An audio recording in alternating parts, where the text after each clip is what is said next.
Have you ever considered that certain hair care practices that we commit to on a daily basis can be doing more harm than good? Tiny changes to our everyday hair care practices can be beneficial in the long run and will help set a strong and healthy foundation. So in this video, we are going to discuss certain do's and don'ts when it comes to washing your hair, brushing your hair, drying your hair, styling your hair. Then what are the practices that we can adopt to protect our hair from the sun and pollution? And finally, what are the healthy hair care practices to adopt for taking care of your hair at night? To all you lovely people, hi once again. If you're new to the channel, welcome to the Doctor family. I'm Dr. Sanober Doctor, fondly called as Mrs. Doctor. I am a board certified dermatologist practicing integrative and holistic dermatology, and I am your skin and health coach. We discuss everything related to skincare, holistic health, and everything needed to lead a healthy and happy life. There are many topics that we'll be discussing today, so there are timestamps in case you want to jump to a particular section, but most of the topics are interrelated and they'll be helpful. So it'll be better if you go through the video at least once, and then you can always refer back to it whenever the need arises. As always, I will leave the link to the detailed blog post in the description below so that you can refer to it anytime. So without any further ado, let's begin.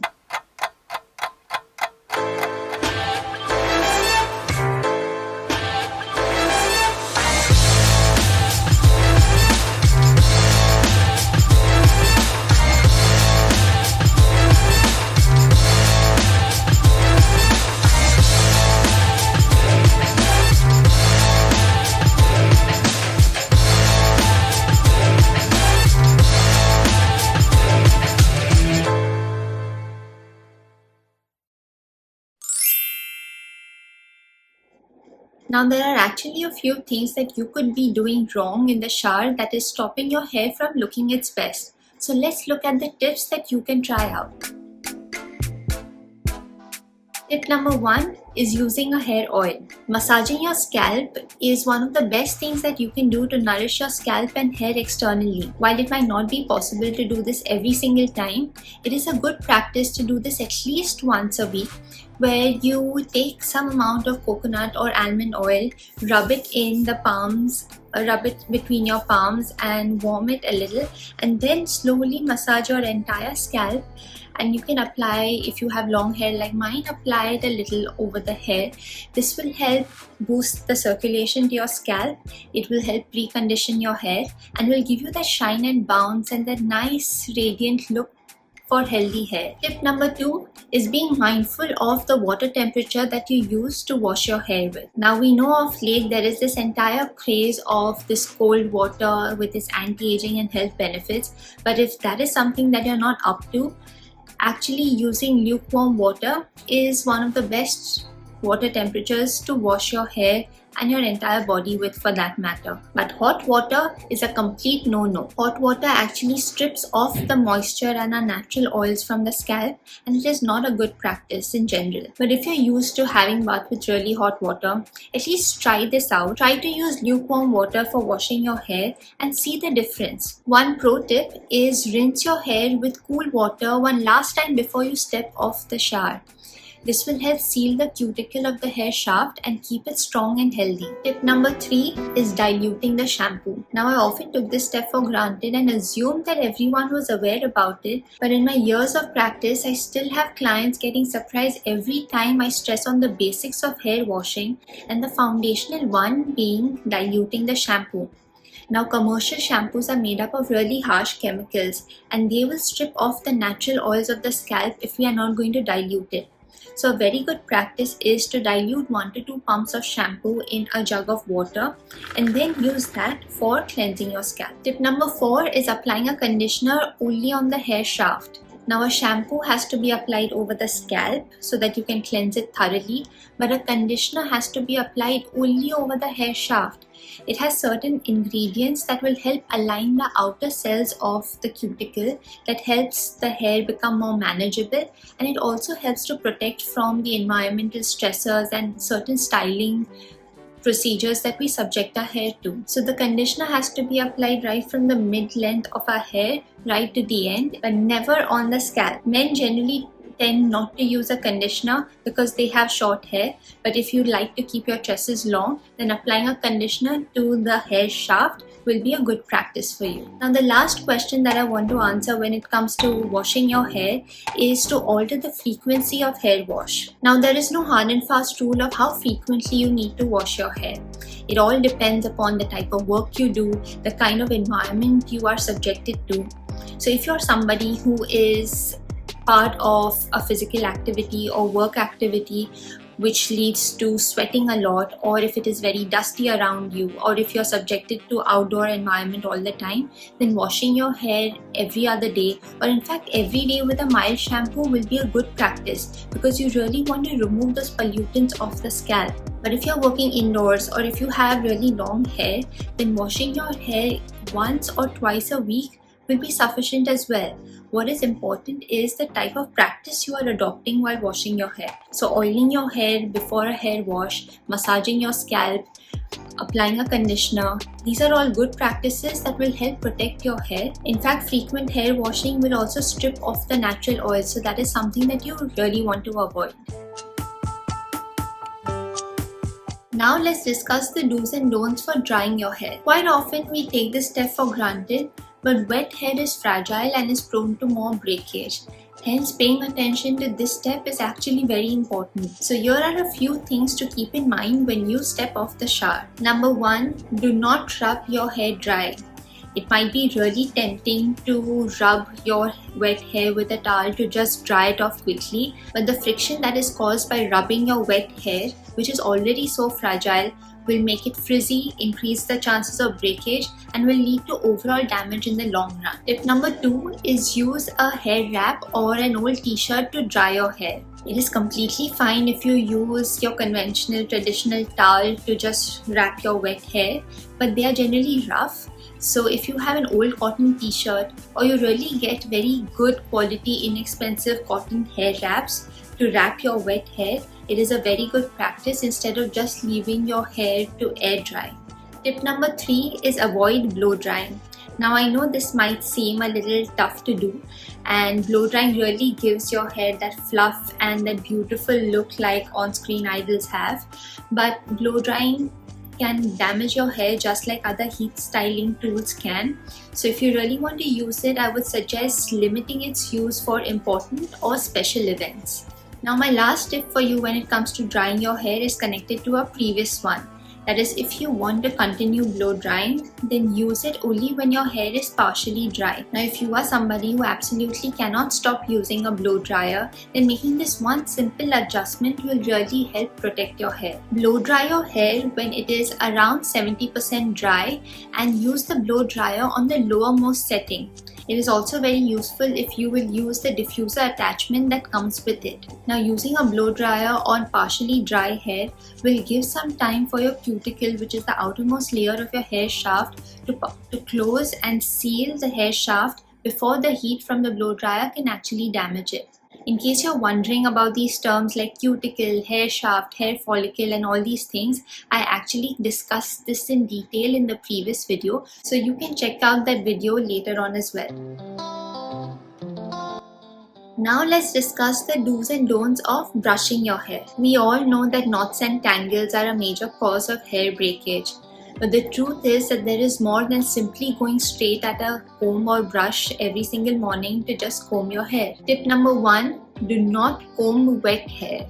Now I'm sure you know this and I know this, but I'm a little guilty when it comes to this point. Now the issue with my hair is if I let it dry completely without detangling it after a wash, it develops a lot of knots and it becomes very difficult, and it also develops this wave that I don't really like. But I have found an alternative for this. Because we know that wet hair is really fragile, and if we try to comb it or brush it roughly, it is going to lead to more frizz and breakage. So what I do is, after I apply a conditioner in the shower, I detangle it slowly then and there, because this is when our hair shaft has that added protective layer. So it is going to do a little less harm than directly combing wet hair. So this is a little thing that you can adopt as well. Tip number 2 is using a white toothed comb. Now, using the right type of comb and brush is actually key to avoid hair breakage. Now, if you have short hair, using a regular comb is fine, but it is still better to use a white-toothed comb or a wooden brush to detangle your hair, as it is more efficient in removing your knots and tangles, and it will lead to less hair breakage.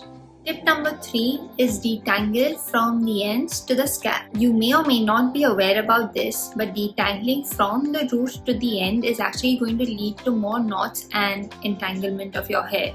So the correct practice is to start just a few inches above the end, and you slowly start detangling and make your way up towards the scalp, detangling all the way as you go.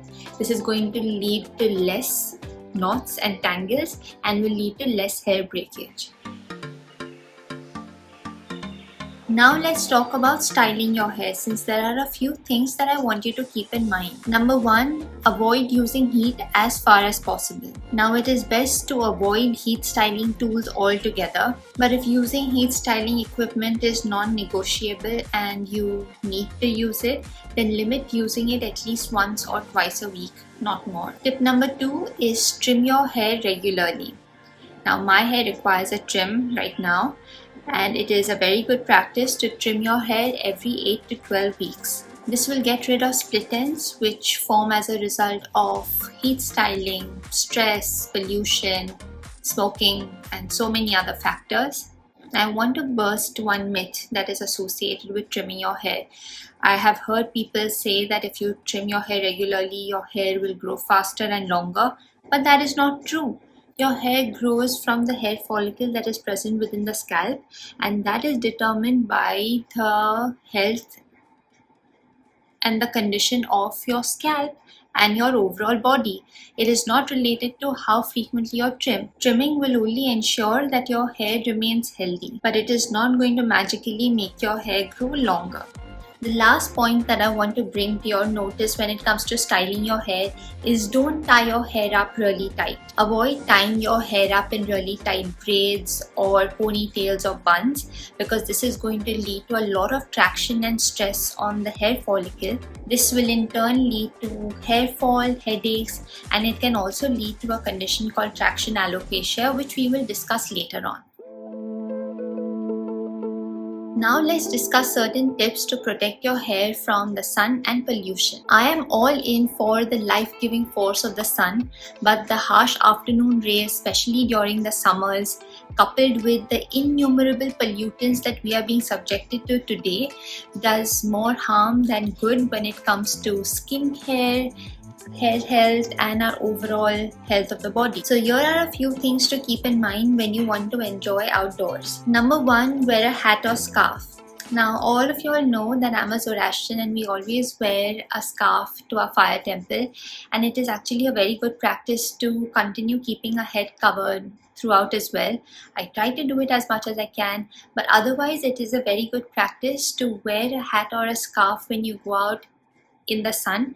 This physical barrier will protect you from the harmful rays, especially the mid-afternoon sun, and it will also counteract the harmful effects of intense sun damage. Number 2, wear a cap when you go out for a swim. I've had so many young girls tell me that it doesn't look cool when they wear a cap in the swimming pool. But trust me, chlorinated water is not good for your hair. So until and unless it is your own swimming pool and you know the source of water, or you're going into spring water, it is advisable to wear a cap when you go out for a swim. You can then flaunt your healthy hair when you come out of the pool. Tip number 3 is avoid stepping out with oily or wet hair. Now I know I told you it is very good practice to oil your hair, but I have seen so many people who oil their hair and roam around the entire day thinking that this extra added time that they have given their hair to be nourished and bathed with the oil is going to help in a particular way. But this is only going to attract all the pollutants that are present in the environment and make it stick to your scalp, and that is something that we really want to avoid. You just need to oil and massage your scalp an hour before you wash it off, and that is going to work just as fine. But if you're going to oil your hair and go out in the external environment, it is just going to make all the pollutants stick to your scalp and make your hair more greasy, oily and itchy. And you already know that wet hair is fragile and more prone to breakage. So if you really have to leave for work when your hair is still wet, try covering it with a scarf or a loose cotton hair wrap or a shawl or something like this to protect your hair till it dries off a little. Tip number 4 is tie up your hair. I love when you flaunt your healthy hair and leave it open, but try avoid doing that when you are outdoors, because this is going to lead to more entanglement, expose your hair shaft to the pollutants, to the environment, to the sun, leading to dryness and damage. So it is better if you tie it up when you are outdoors. The last thing that I want to discuss today are the do's and don'ts for hair care at night. There are 2 things that I want you to keep in mind. The first one is for those who have really long hair. I want you to tie up your hair loosely.